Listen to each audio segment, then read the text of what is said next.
You're listening to a 3CR podcast created in the studios of independent community radio station 3CR in Melbourne, Australia. For more information, go to allthews.3cr.org.au. Slavery is back.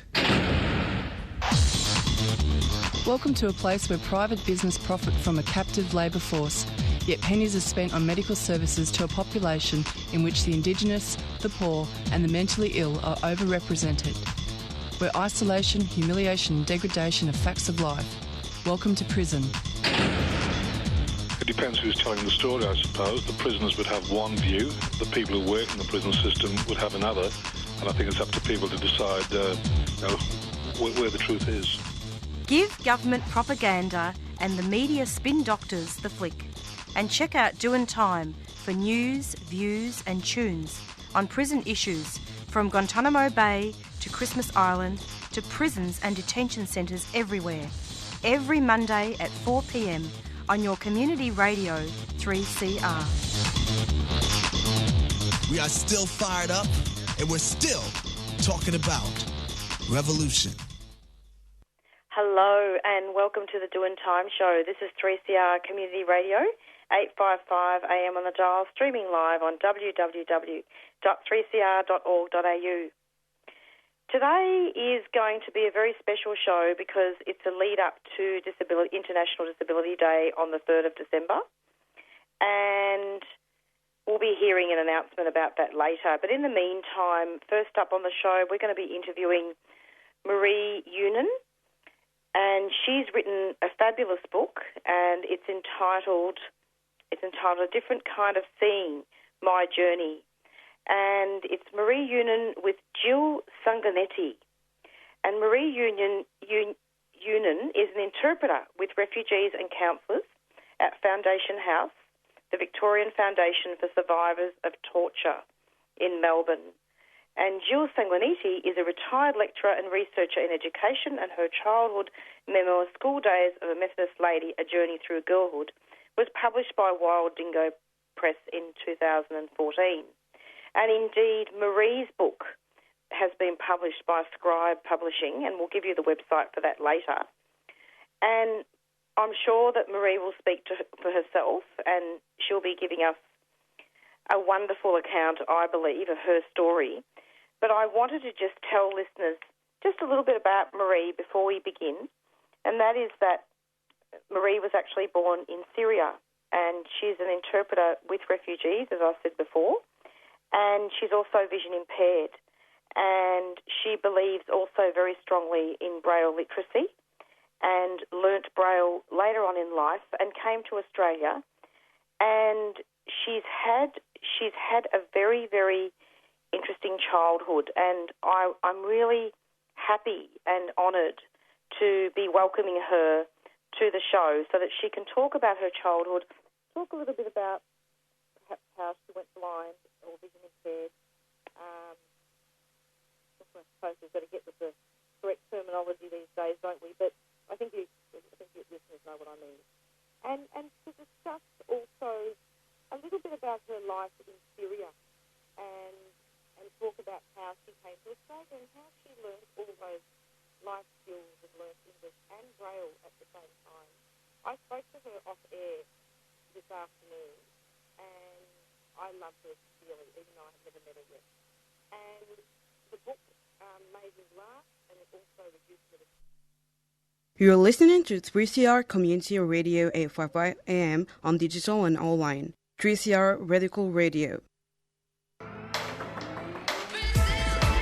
I really am not understanding why people aren't seeing the fact that prisons are an integral part of a public health response to a pandemic. Like you, I'm really concerned about whether the data is being released very honestly about illnesses within prison. I have suspicions it's not, but really we need very strong leadership in this country that actually cares about people inside, our most vulnerable populations inside. That's what we need, and that's not what we're getting right now.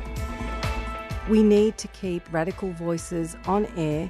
Subscribe now. Go to 3cr.org.au/subscribe or call the station on 9419 8377.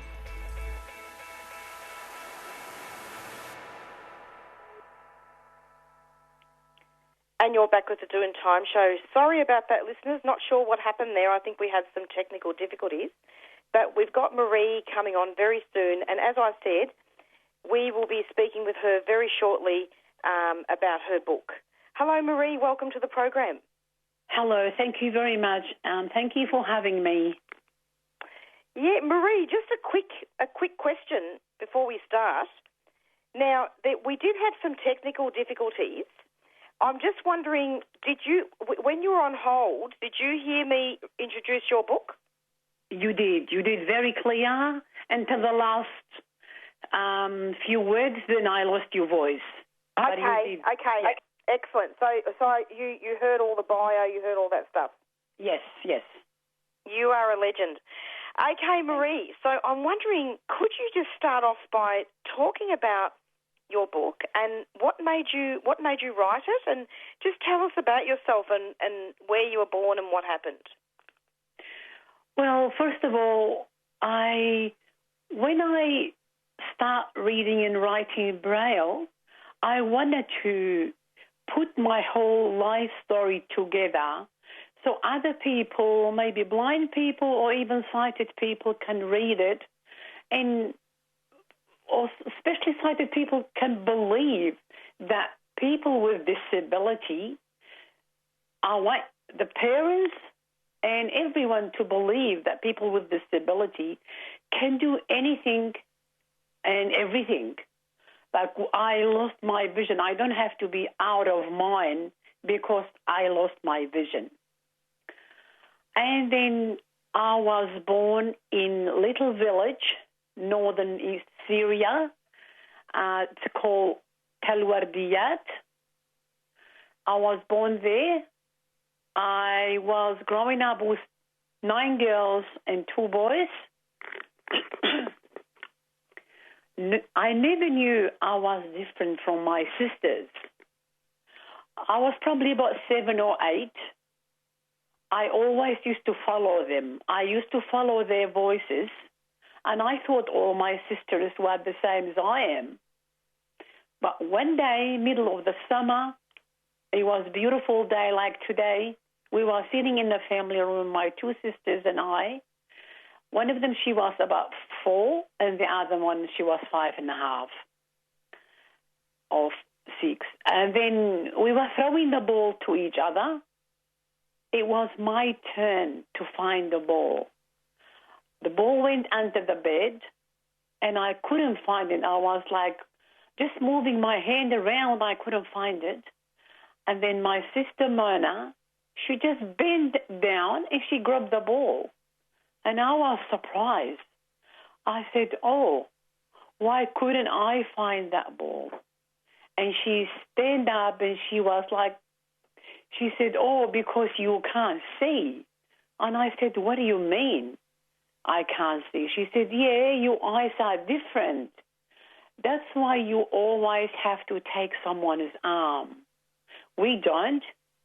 We run, we play, we don't have to take someone's arm. I felt very sad that I was different from all the 9 girls. I went to my mom. My mom was at her parents' place. I couldn't even talk. I just went and stand up behind her chair. She looked at me. She said, oh, what's wrong? You look sad. I said, Mom, you never told me I was different from my sisters. I've been told that I can't see, but my sisters can see. She said, who told you that? I said, my sister. She said, yeah, that's okay. That's all right. Since then, that time, I stepped back from my sisters because I said, I don't want to interrupt them. They used to ask me, come and play with us hide and seek, but you don't have to close your eyes. One of my sisters, Nemo, she used to hold my hand and running like she's running, but once maybe or twice, then I said, no, I'll just stand somewhere and I'll listen to you all playing and running. And then June 60s, we went to Lebanon. You can stop me anytime, please, Marisa. Anytime. No, this is This is fabulous. Keep going. What year were you born? What year were you born? 52. Okay, so you were born in 52. So in the 60s, what happened? Yeah. Late 60s, we went to Lebanon. We stayed there till like 75. Then we went back to Syria because of my parents had to come to Melbourne for my brother's funeral. And then we went back to Syria. I was very happy to go back to Syria, not to see, but to feel, to smell the village I was born in, to see all my aunties and cousins. And then we stayed there for 10 months and we came back to Lebanon and we went to Greece, my 3 sisters and I went to Greece, and then I stayed in Greece for 3 years and my other 2 sisters came to Melbourne. Okay. I'll leave it to you. What do you want to ask me? So what? That's really great that you were able to explain what's happened. So what sort of childhood did you have? And by the way, you're Assyrian, not Syrian, isn't it? That's a very important distinction. Sorry, you're disappearing. Your voice is just... Are you still there? Yeah, I'm here. Yeah, basically you're Assyrian, not Syrian, even though you were born in Syria. Yeah, Assyrian, Babylon. We Christian, we celebrate, like our culture, celebrate Christmas, Easter, and like an old son have to look after his parents. If he had a single sister, he have to look after her. And yes. We fast for Christmas, for Easter. Yeah, and you actually talked a lot, and we won't go into that too much now because we haven't got time, but you talked a lot about that in your book, and you've given an excellent account of the history as well, which I think people will be very interested in. Thank you. So, Marie, tell us a little bit about your childhood and then how... So you weren't able to read and write when you were a little girl? No. You didn't go to school? No, I didn't. I always used to sit with my sisters when they used to come from school and hold a book in my hand and say, I wish I could read and write. But I'm being told... And so what about family gatherings and weddings and parties? Were you going to those? Not much. No, just my grandmother was next door. I used to just visit my grandmother and my special friend. She's in England at the moment. I used to visit her, and I never went to school because I can't see. I've been told once, like, you go inside your room because we're having a visitors coming. So I thought the only people sit together is the sighted people. Blind people, I was not allowed to sit with the sighted people. So even I used to run in my room whenever my married sister and her husband used to come and visit us. I used to go into my room, so she have to come up to me and her husband say hello, because I thought that I'm not allowed to sit with the sighted people. So why did you feel like that, Marie? What made you feel that way? Because since I was like little, I heard, you can't go near the stove, you can't see. You can't do this, you can't see. We're having a visitors, you have to go in your room, you can't see. So it did stayed in my mind. I can't do this because I can't see. I can't mix with people. I can't go to the party because I can't see. Yeah. And yet, despite that, you've lived a very wonderful life.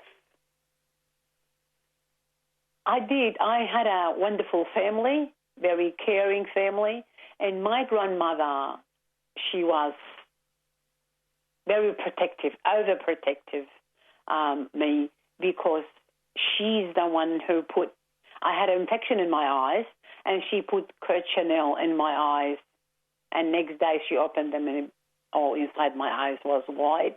So she always used to feel guilty that shouldn't put that cochineal in her eyes, so I made her blind. She always overprotecting me.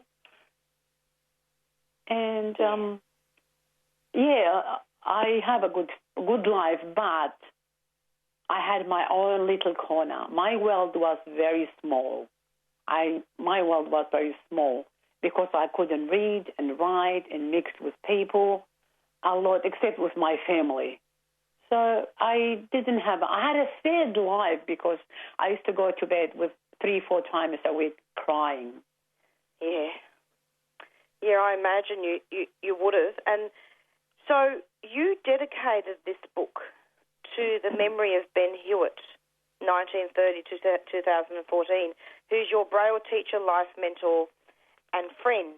But before we talk about that, before we talk about your Braille lessons, can you tell us about how you came to Australia and how old you were then and what happened?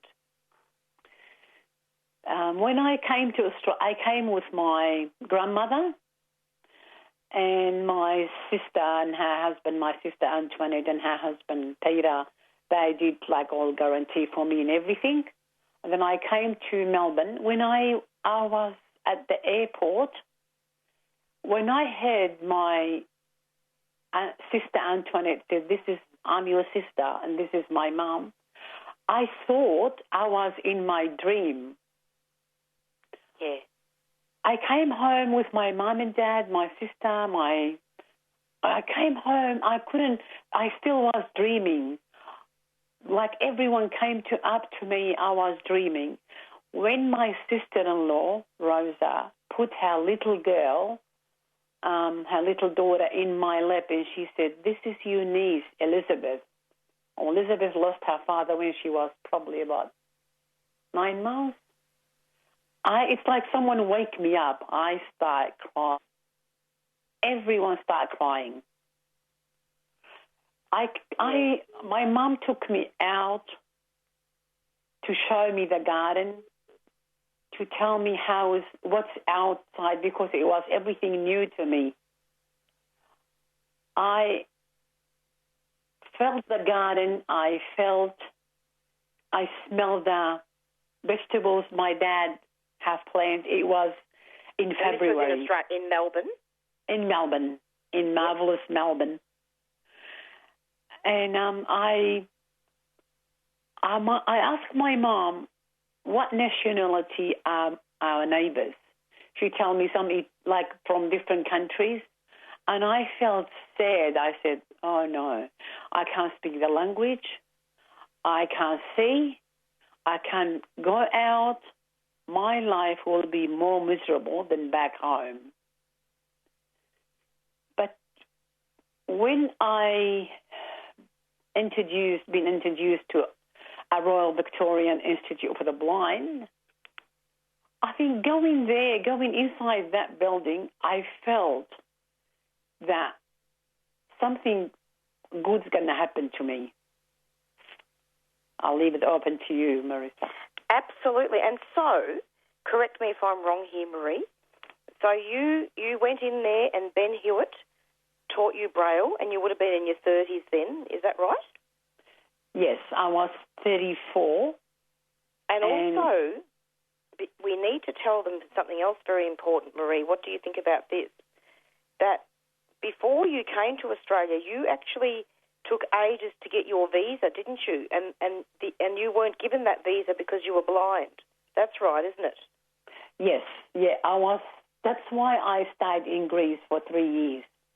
And it was very difficult for me to get my visa. And I said to my mum and dad, don't worry, I've got the owner of the house we rent. She said, you call me Mum. If you're not going to go, if you can't go, I'll put you to the boarding school and I'll bring you home every weekend. I said to my mum and dad, and they said, no way, we're coming back. I said, you're not leaving whole family because of me? No, we're coming back. But when I used to go to her place and call, when I call and they said, your visa is ready, when I hang up, she said to me, oh, my God, I can see a big smile in your face. You always used to cry when you hang up. I look at your face, you always used to be sad. today you laughed. You had a big smile in your face. That's right. Tell me what happened. I love to see you going, but I will miss you. I know I will never see you again. Oh, you're talking about Greece now, aren't you, Marie? Sorry, yes, I'm talking about Greece. Greece. Because just you're doing really brilliantly. But I just wanted, sorry to interrupt. I just want to make sure that listeners understand what's happening. But you're doing very well. So you're talking about Greece, but before Greece, you were very upset, weren't you, when you were in Lebanon, because you felt that you getting your visa was blocking escape from Lebanon. Yes, I was very sad because I could not come to see my parents, my sisters. So because in Lebanon was, during the 70s, there wasn't any embassy there, so we had to go to Greece. That's why I stayed in Greece, and I've got my visa from Greece. That's right, because at that time, it was becoming more and more violent, the civil war, and you would hear bombing and gunfire, wouldn't you? I did. I remember one Sunday, my sister-in-law, she cooked spaghetti for lunch, and it was dinner time, and we've been told to turn the light off. We wasn't allowed to put the light on, otherwise they will bomb our house. So we set the table and everything, and I said, I don't care, I'm going to eat my dinner. I don't need a light to have my dinner. But no one had their dinner. I said, no, I'm going to have my dinner, even though light is not on. So no one had their dinner? No one could eat? Because no one could eat. I'm not trying to be mean, but, sorry. But isn't that cool, though, that you were able to have your dinner? You see, so there was something you could do. That's wonderful. Yes, because until 7 o'clock in the morning, we didn't sleep. We had my grandmother with us because my parents were here. It would have my been brother really and horrifying his wife. for you. Yep.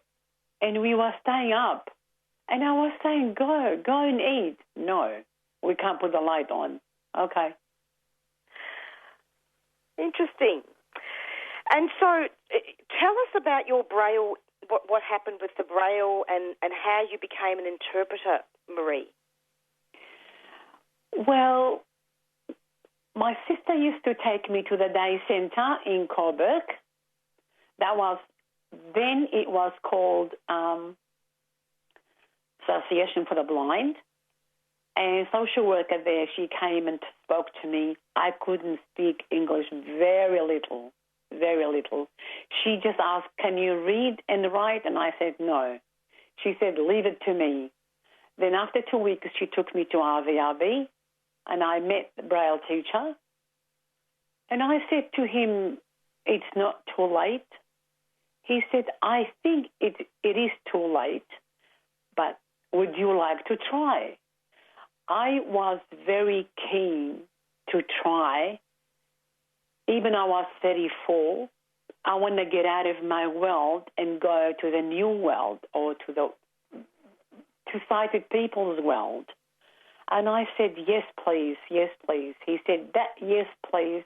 I can hear you very keen to learn, so I'll see you in 2 weeks. And I start learning Braille and English language. He used to teach me English language and Braille. Then after 2 years, I start reading my first book. I was sharing bedroom with my sister, and I was reading so loud. And she said, Marie, are you talking in your sleep or your dream? I said, no, my dream came true. That was my dream, to hold a book and read. I said, thanks to all Australian people and to my Braille teacher. Isn't that I'm really happy about that. And then, of course, you became an interpreter? Yes, I finished Braille and I went to TAFE and I went to... my mum was unwell. She was in the hospital and I have to interpret for her. And for the Greek lady, and nurse asked me, why you not become an interpreter? because it was in my mind always, I said, I can't. She said, why? And I said, because I can't see. But you just helped me with the Greek language and Assyrian. I said, I suppose yes. So she gave me the phone number and I called RMIT and I did the course and here I am working with refugees. I couldn't believe myself when I graduated. I'm so happy that you graduated. Thank you. And in fact, may I take the liberty, Marie, because we're nearly running out of time. I want to just let listeners know, and this is something that I'm just going to quickly quote out of your book, Working with Refugee Survivors. And you say, and may I read this out, Marie? Can I have your permission? Yeah, of course you can. Okay, I know so what you're going to read. Yes. So you say, I know when what I I'm went to read. What's that? I think I know what you're going to read. Before I came to Melbourne, well, there's a little bit here about Foundation House, and you say, when I went to Foundation House, the Victorian Foundation for Survivors of Torture, for the first time, I felt as if I had come home. That was in 2007. I'm proud to belong to the caring multicultural community at Foundation House and proud of the work that they do for refugees who have survived violence and all sorts of terrible experiences. And, of course, here's the little bit here about the vegetables, about how you were smelling the tomatoes in the garden, isn't it? Yes. In your father's garden. Marie, I'd really like to have you back at some stage. I think I might email your publisher and have you back again. I'm more than happy to come back again. It would be amazing. This has only just really scratched the surface. But, of course, we don't want to tell people too much because we want people to read your book. So the website for the publisher, it's Scribe Publications, isn't it? And yes.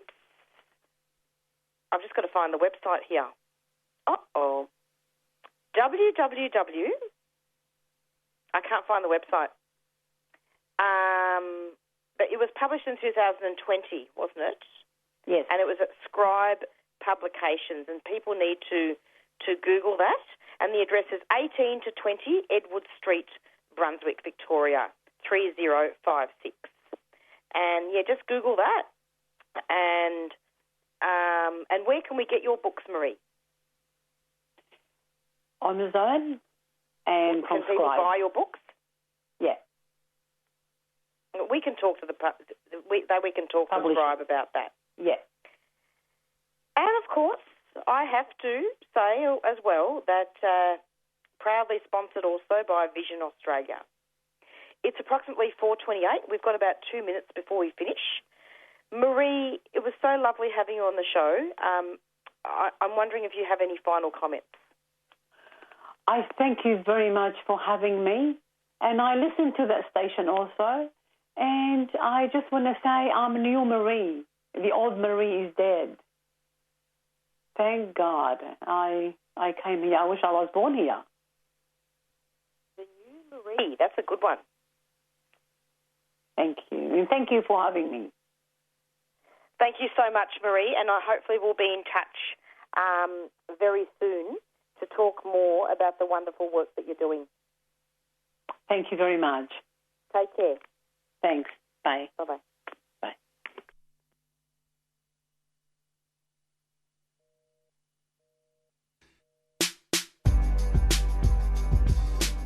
Tune in to Imagining Disability Justice, 3CR's International Day of People with Disability broadcast on 3rd of December. From 7 a.m. to 7 p.m, we're making space for disabled visionaries to discuss the pandemic year that was, abolition and building a better future. For details, visit 3cr.org.au/Disability Day 2020. You're listening to 3CR Community Radio 855 AM on digital and online. 3CR Radical Radio.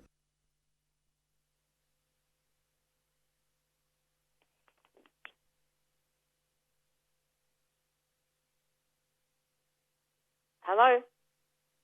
Hello. Oh. We've just had a few technical difficulties today. We're going to be welcoming Anna Brown, CEO of Equality Australia, pretty soon, but I'm just going to read out a very quick intro. We're going to be speaking with Anna about the LGBTQ conversion bill, which has passed in November. And this is actually quite world-leading, in fact, and it's been introduced in Victoria. And in November, the Victorian government introduced a bill to outlaw LGBTQ conversion practices, and these harmful and damaging practices that attempt to change or suppress a person's gender identity or sexual orientation will be prohibited by the bill. Hello, Anna. Welcome to the program. Hi, Marissa. How are you? Yeah, good. I actually think you and I touched base when you were working with the Human Rights Law Centre. Is that right? Yes, I used to come on and do interviews about policing and other human rights issues, and I actually started working on conversion so-called therapy or practices when I was at the Human Rights Law Centre, but I've continued that work at Equality Australia, which is a sort of newish, we're 2 years old, national LGBTI advocacy organisation built from the Yes campaign with support from the Human Rights Law Centre. Fantastic. So can you tell us about this bill and just explain to listeners why the bill had to be introduced and just give us some background on it, Anna, please? Yeah, well, sadly, many people aren't aware that sort of conversion practices and the really damaging ideology that underpins them are actually prevalent in many faith communities across Australia. So, for those that don't know, the ideology that underpins these practices is that people that are gay or bisexual or trans can and should change their sexuality or their gender identity, and it's really obviously profoundly damaging to be told that something inherent to who you are, like your sexuality or your gender, is that makes you broken or in need of a cure, and people can spend years, sometimes decades of their lives undergoing and recovering from these sorts of treatments, which range from counselling and AA style sort of prayer group, AA style group work, and praying and exorcisms, like a whole range of different manifestations depending on the faith and depending on the particular context and the community you're growing up in. But at the end of the day, it's all of these practices are underpinned by some really damaging messages. So this bill is really important because it sends an incredibly powerful message to LGBTIQ people that they're whole and valid just as they are, and there's nothing about them that's wrong or in need of a cure. And it sets up some quite powerful mechanisms to deal with these practices where individuals can make complaints, but also some criminal penalties in cases of injury and serious injury, and some powers to the Equal Opportunity Commission to investigate serious or systemic issues. So it's a very carefully developed, I would say, and well thought through scheme that deals with this very complex social issue in a variety of ways.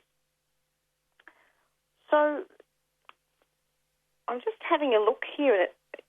It's very interesting because when I had a look at this bill, I really thought back to when I was growing up, and I remember that I had a friend actually that his family was trying to cure him to be straight. He was gay. Gosh. And they were trying to, and I was thinking about it, and I thought, oh my God, that's what was happening. Like, they were trying to convert him. They were saying, he has to be cured to be straight. And they were trying to get him these counsellors, and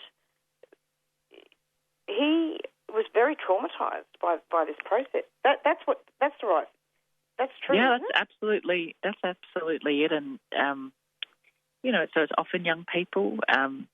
Families are often involved, and it looks different in different faith communities, but there's some really profound harm being caused. And, I mean, part of this process is about education as well, because, of course, you can't fix a problem like this with a law on its own. So it's really important to make sure that education and awareness raising about the level of harm caused to young people, but also adults undertaking these sorts of practices is really well understood, because my hope would be that once, people involved in these sorts of practices understood what exactly they were doing to people, then you would hope they'd stop.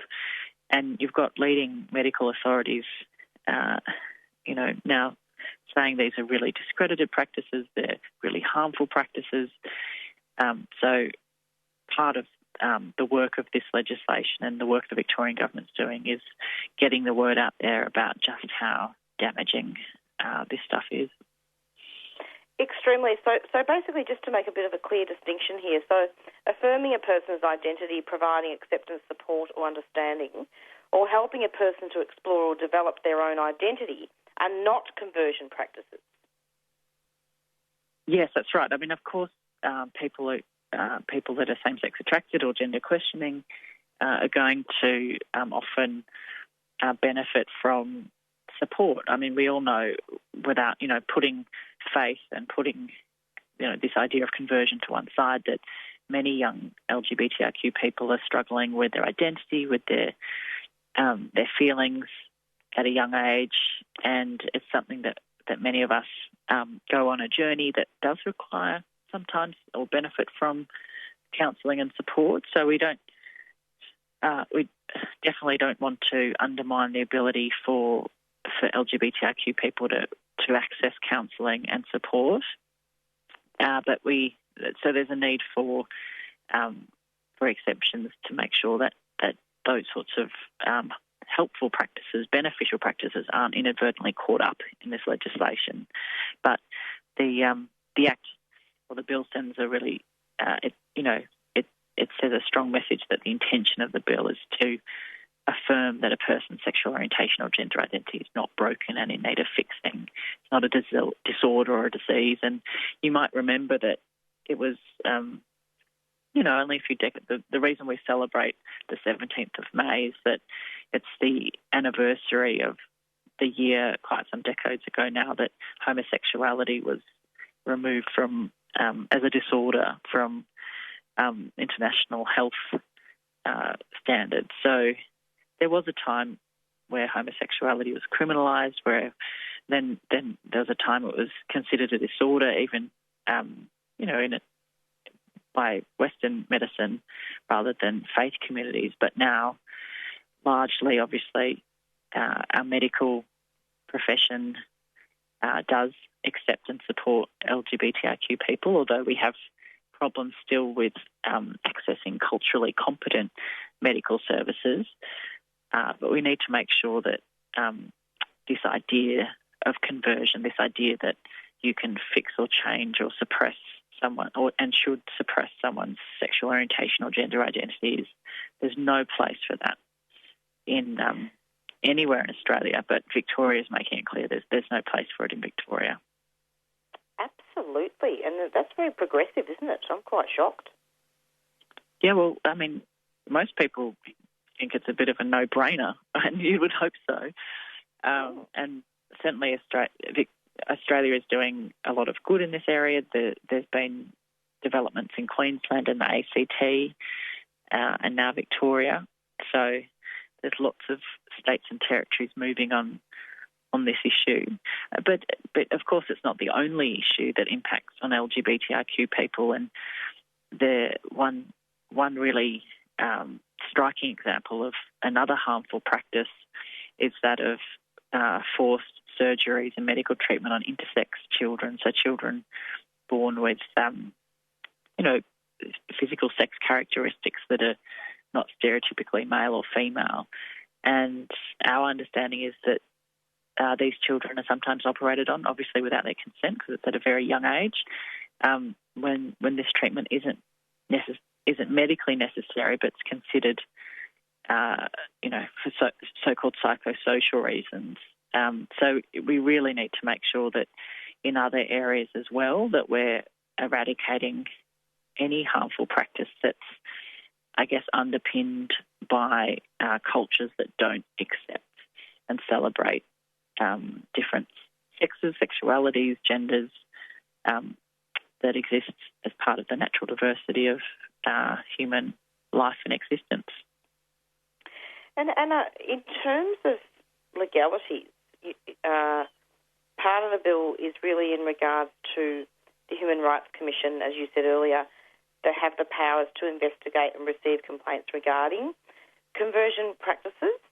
So how would that work, for example? I mean, can we think of a brief case example where that would explain that to listeners? Yeah, sure. So I think what might happen, one example of what might happen is that perhaps a family in a particular faith community finds out that their child is being referred to a religious leader for, pastoral care or spiritual healing, and their child might come back to them and say, well, I went into this counselling or this one-on-one meeting with a religious leader, and they started asking me questions about my sexuality and how I could, get back onto God's path and promise that they could heal me. And, that family might say, well, I think this needs to be reported. And then the commission might, if it considers that issue serious, that there's a risk of harm to other young people in that faith community, that they will commence an investigation into that particular church and or religious leader. And then what could happen is that they could, interview people in that community, interview the religious leader, the people involved, other people that may have had experiences, and then come to an agreement about what should happen next. They've talked about, in the legislation speaks of enforceable undertakings or compliance notices, but they're used in other industries or sectors like health and safety. So the church involved may agree to an action plan on how, or can make commitments to not undertake those sorts of practices again. It might issue an apology. It might do a bunch of different things. It's sort of up to the commission to work with the organisation about how it can best,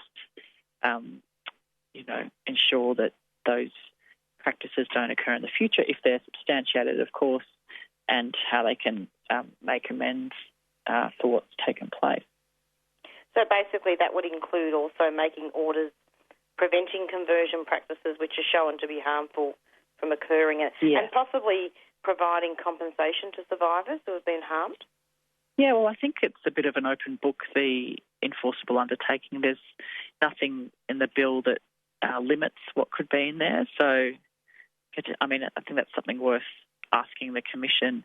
I hope there's a potential for compensation, because my understanding from speaking to survivors is that they do suffer real and lasting harm, and people are in recovery for a very long time and need to undertake significant therapy to get over their trauma if they ever do. And there's sadly examples of lives lost through suicide because of these sorts of practices. So the harm is very real, and not only do we need to make sure it's prevented, but that survivors are supported, and that that there is some recognition that they're deserving of compensation and reparations for what's been done to them. And in fact, you do say in the media release compiled by Equality Australia, you mention that the law must be met with redress and support for current survivors. And you've made a really important point here, Anna, about investment in programs to build awareness of the harm caused by conversion therapy, so that we can finally end these damaging practices for good. Yeah, absolutely. So, I mean, that's my hope would be the Equal Opportunity and Human Rights Commission can play a really important role, as they do in other areas of human rights, around community education and working with different faith communities to make sure that pastoral care is undertaken in a way that respects and affirms the dignity of LGBTQ people, and that those communities are safe places for young people, but also obviously people of any age that are gay, lesbian, bisexual or trans. And just in terms of definition, because I think this is terribly important, because a lot of people don't understand what LGBTQ means, Anna. Can you actually tell listeners what that means? Yeah, sure. Well, I mean, people talk about different versions of the acronym, but generally LGBTIQ is something that we use. But in this case, and let's say, so lesbians and gay men are people that are generally attracted to the same sex or gender, rather. Bisexual people are attracted to one or more genders, and transgender people, we're talking about a different thing, which is gender identity, and they're people that identify as a gender that differs from the sex they were assigned at birth. So they can be transition from male to female, or identify as a trans man or a trans woman, or in some cases non-binary, or neither or both male or female, or agendered, or some of those terms.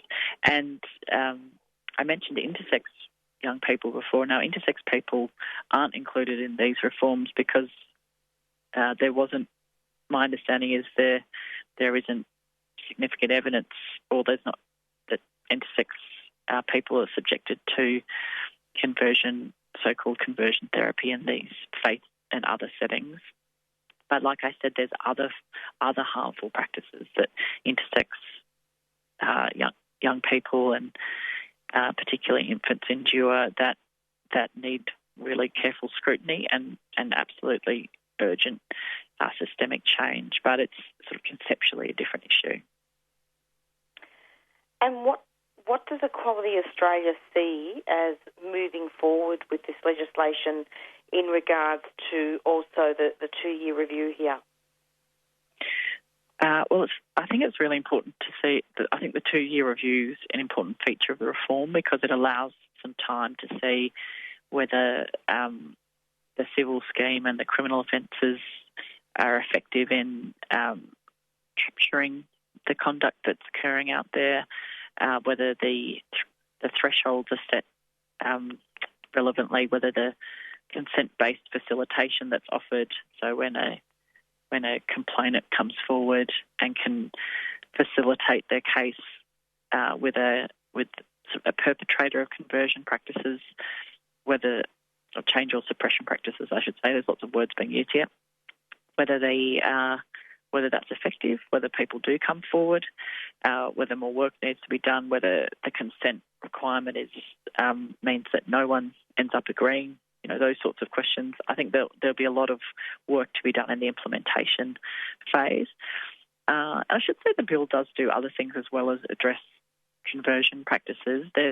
Speaking of intersex people, there's new protections for intersex people from discrimination. So while the government's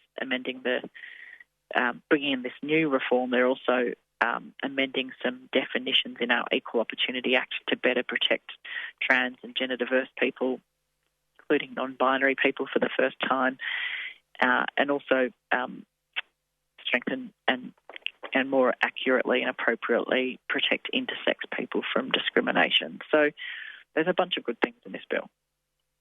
It is to be hoped that it becomes part of the Equal Opportunity Commission, because it hasn't yet, has it? What hasn't? Sorry. Like, what I mean is, with this bill, Anna, is that part of the Equal Opportunity Commission yet? Like the law there, or not? Yeah, it will be after the bill passes and becomes an act. It will? Then, okay. Yeah, the Equal Opportunity Act will be amended to include some of the provisions in the bill, And when's that? And it will take some time. So I think there's a fairly long commencement date. From memory, the law, if it's passed, won't come into effect until early next year, because I think the government thinks there'll be a fair bit of work to do getting ready for the law coming into place. I mean, but before we get to any of that, we need to make sure it passes. And as you know, the numbers in the Parliament in Victoria are not, the government doesn't have a majority in both houses. So it's really vital that the community gets behind this bill, that it supports LGBTIQ people and those increased protections for trans, gender diverse and intersex people in discrimination law, and making sure these mechanisms to deal with conversion practices are introduced for the first time. So I'd encourage everyone, just to put in a plug, to hop online if they have a moment, where we're asking everyone to email their MP and make sure that they know that the community supports these reforms. We've got some tips on how you can do that and information about the bill online, which I'm happy to send to you, Marissa, if that helps, and you can promote that to your listeners as well. Yeah, thanks so much. So basically the bill's been introduced, but it hasn't been passed as yet. Yeah, exactly right. Now that's good. That's good to say. Look, I saw that actually. I didn't realise I was on the list to Equality Australia, and I actually was having a look at the email, and I rang up the media officer at Equality Australia. I just couldn't believe it, Anna. And I saw this bill, and I thought, this happened to this friend of mine. Like, he used to cry every day, Anna. He used to cry every day. He was we were teenagers, and he was about 17. And he used to ring me up and he'd say, my parents want to cure me. And I said, what? Yeah. He said, they want to cure me to be straight. And they wanted to send him to the best religious counsellors in Melbourne. But I thought, does that still happen? It still happens now. It does, yeah. Well, it absolutely does. Let's hope that that there can be education and that this bill does pass. And certainly, Anna, if you email me those resources, I'd be very happy to promote that further on our show. Great, thank you. Thanks, Marissa. I can imagine what that would happen in prisons, Anna. Oh, yeah, horrific. In prisons, it would be absolutely horrific, wouldn't it? Well, I'd hope that it wouldn't happen in prison, given they're controlled by the state. Oh, well, you never know, Anna. You just never know these things. Yeah, I can actually. Is it helpful if I read out the URL for the email your MP? Yes, please. Information. Yep. So it's just equalityaustralia.org.au/end conversion VIC, VIC, that is, /. Anna, thanks so much for coming onto the program, and I'm sure we'll hear from you again. Thanks so much. Yeah, thanks for having me on. Have a good day. Thanks, Marissa. You too. Bye-bye. Hi, we're the Marindas, and you're listening to 3CR Community Radio 855 AM. The Rainbow Door is a free, culturally safe, specialist helpline for all LGBTIQA+ Victorians. The helpline provides information, support and referral from experienced peer workers on issues including mental health, family violence, relationships, suicide prevention and sexual assault. For information, support and referral, call the Rainbow Door on 1800 729 367. That's 1800 729 367, 10 a.m. to 6 p.m. every day. Switchboard is a 3CR supporter.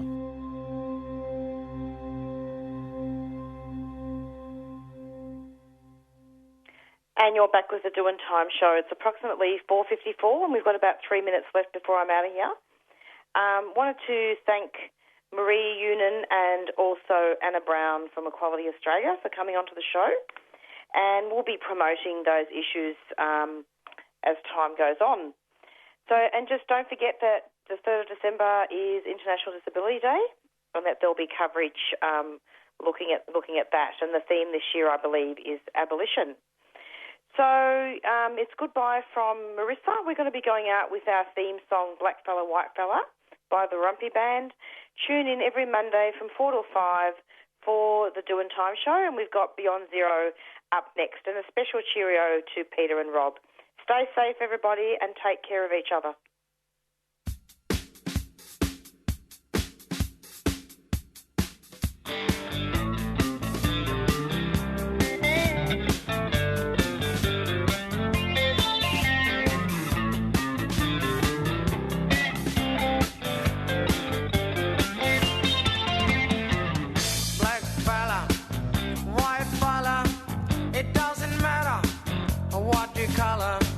As long as you a true fella, as long as you a real fella.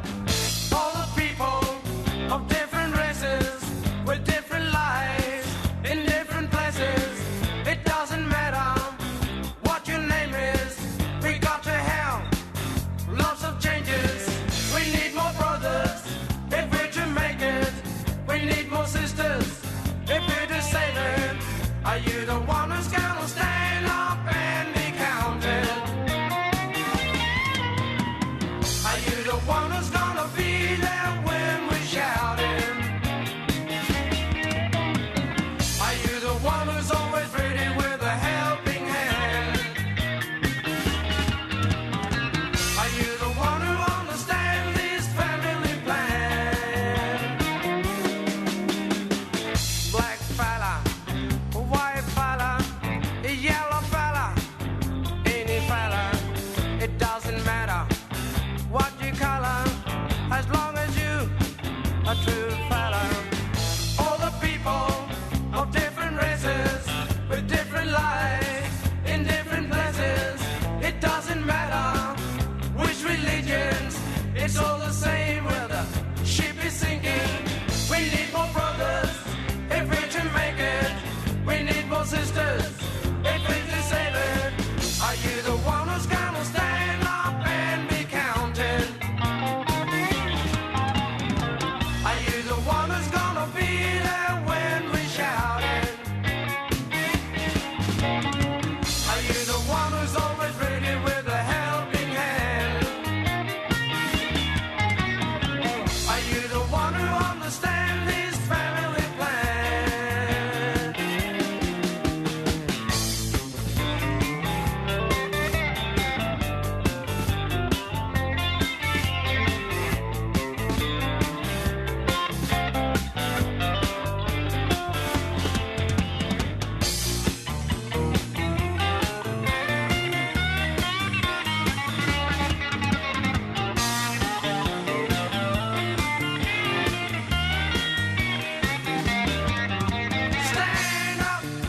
Stand up and be counted.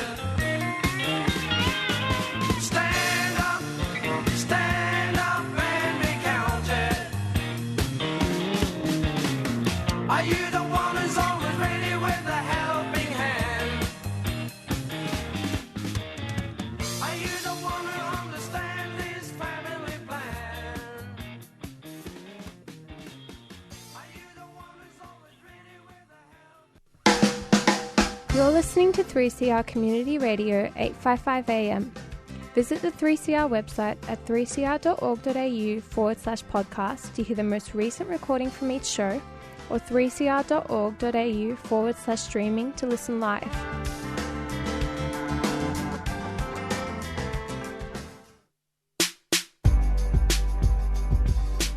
Tune in to Imagining Disability Justice, 3CR's International Day of People with Disability broadcast on 3rd of December. From 7 a.m. to 7 p.m, we're making space for disabled visionaries to discuss the pandemic year that was, abolition and building a better future. For details, visit 3cr.org.au/Disability Day 2020. You're listening to 3CR Community Radio 855 AM on digital and online. 3CR Radical Radio.